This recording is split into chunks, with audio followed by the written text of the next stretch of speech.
संसद में चले बजट सत्र 2024 के आखिरी दिन यानी शनिवार को बीजेपी और विपक्ष के बीच जुबानी जंग छिड़ी। चर्चा के दौरान सांसदों के बीच तीखी बहस देखने को मिली और इसी कड़ी में ऐतिहासिक श्रीराम मंदिर पर AIMIM सांसद असदुद्दीन ओवैसी ने केंद्र सरकार पर जमकर हमला बोला। केवल एक प्रश्न का जवाब ओवैसी साहब दे दें कि बाबर को वो आक्रमणकारी मानते हैं या नहीं मानते हैं? पुष्पमित्रा संघा को आप क्या मानते हैं? बताओ, पुष्पमित्रा संघा को आप क्या मानते हैं?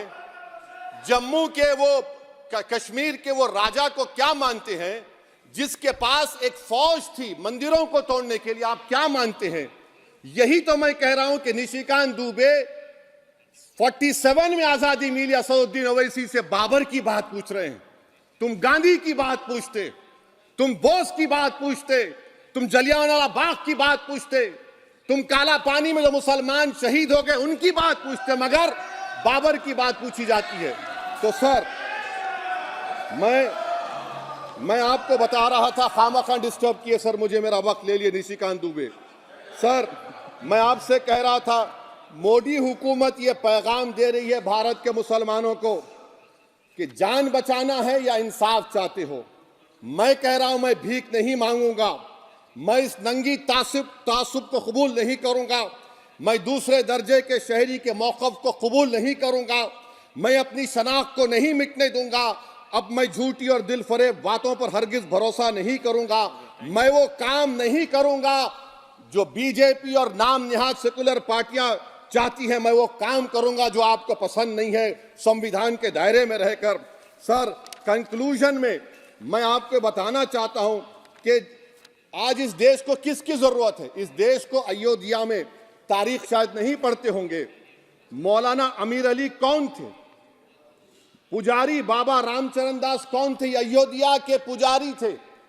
दोनों ने मिलकर अंग्रेजों के खिलाफ जंग लड़ी थी और दोनों ने, अंग्रेजों ने इनको गिरफ्तार किया और एक पेड़ पर मौलाना अमीर अली को और पुजारी रामचरण दास को फांसी दे दी गई।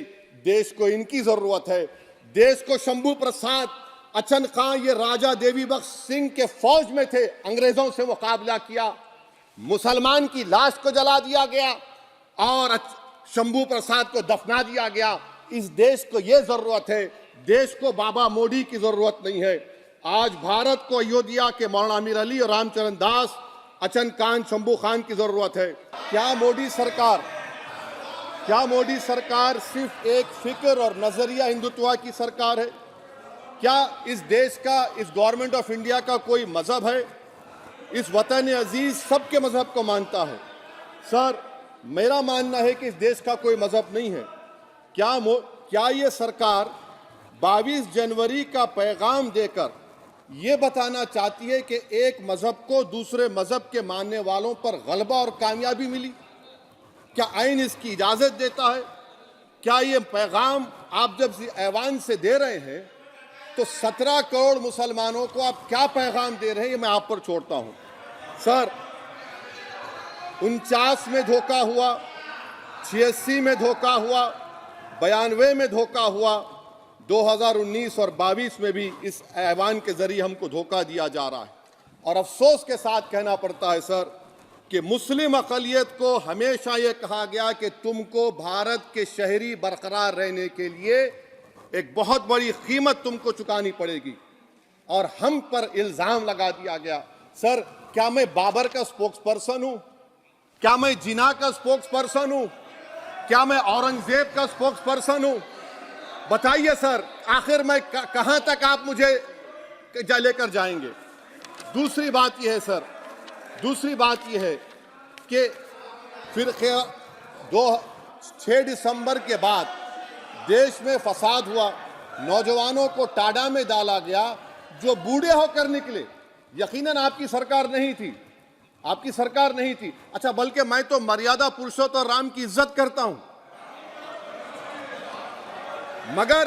मगर मैं नाथूराम गोडसे से नफरत करता हूं। मेरी नस्लें नफरत करती रहेंगी क्योंकि नाथूराम गोडसे ने उस शख्स को गोली मारी जिसके जबान से आखिरी लफ्ज निकले, हे राम।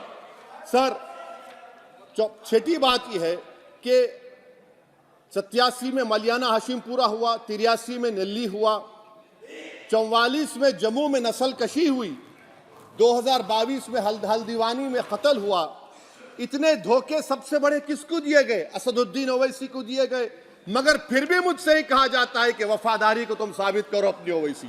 सर, आज भारत के 17 करोड़ मुसलमान अपने आप को अजनबी और एलिनेट महसूस कर रहे हैं। मैं बहुत बड़ी नाइंसाफी होती है।